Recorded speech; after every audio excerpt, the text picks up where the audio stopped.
Papa, il me touche le minou. Comment ça? Qu'est-ce qu'il lui prend? Bah, tu lui as dit qu'il n'avait pas le droit de faire ça? Oui, Et alors? Il l'a fait quand même? oui, Mais il t'a touché comment? Beaucoup? hum, C'est pas vrai, avec ses mains? oui.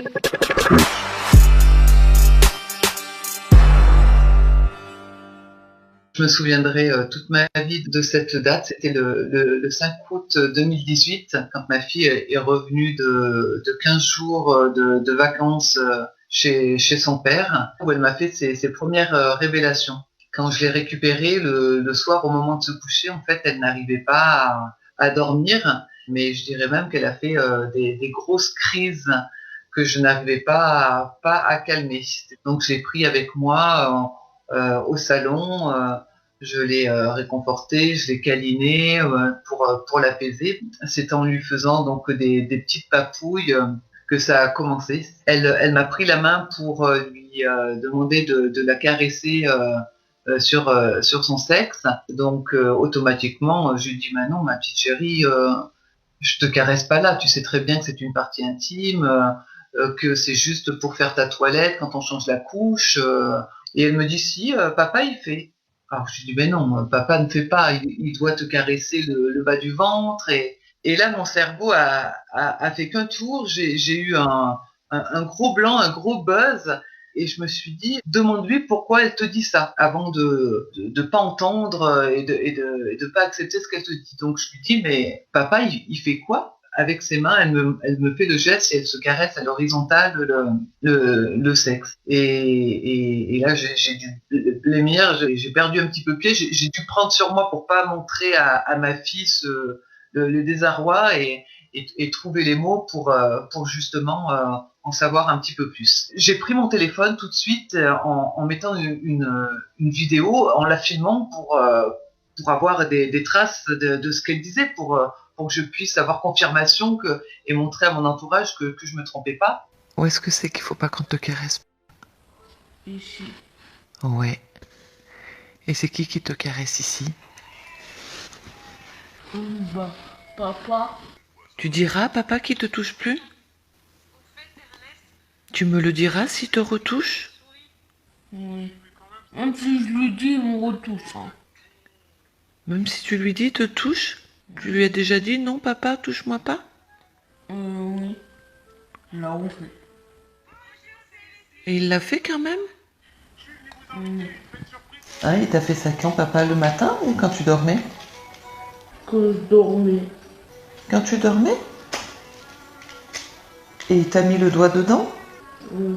Ça t'a réveillé? Oui. Ça t'a pas fait mal? Non. Et quand tu t'es réveillé, il t'a dit quoi? Il m'a dit, je t'aime. Vu le doute et le danger qui s'avérait, je suis tout de suite allé porter plainte. Donc c'était le 6 août 2018.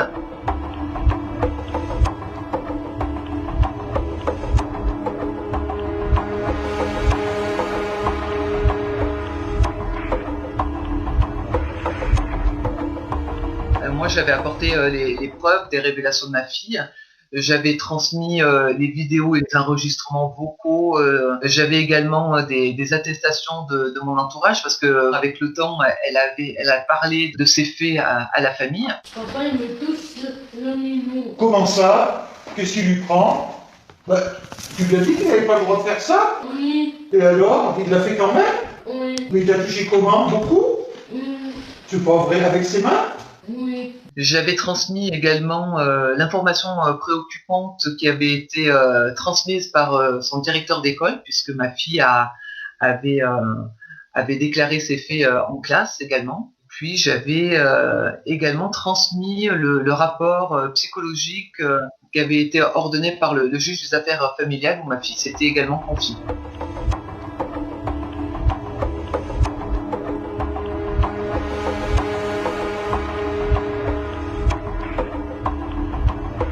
J'ai vu ma fille régresser. Elle s'est refaite pipi dessus. Elle ne voulait plus manger. Elle piquait des crises de colère, mais pas d'un caprice d'une enfant de 3 ans, qui est normal, non, parce qu'elle n'avait jamais fait ça.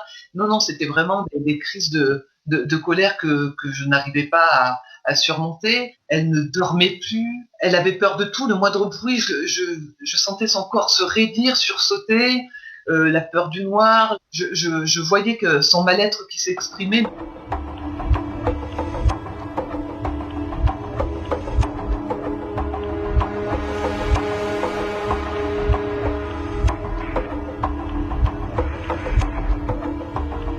Bien sûr que je prends le risque. Je crois en ma fille. Il me semble avoir les preuves nécessaires pour se rendre compte de ce qui se passe avec son père. Quand on est maman et quand on sent son enfant en danger, ce qui nous fait peur, c'est pas la prison, c'est surtout de rendre son enfant au bourreau, quoi. Je voulais médiatiser justement mon histoire, mais pour donner le courage quand même à d'autres mamans de pas être dans le déni et d'avoir le courage de défendre son enfant, de leur dire que on n'est pas des cas isolés, qu'elles ne sont pas seules, que malheureusement ça arrive à beaucoup de personnes.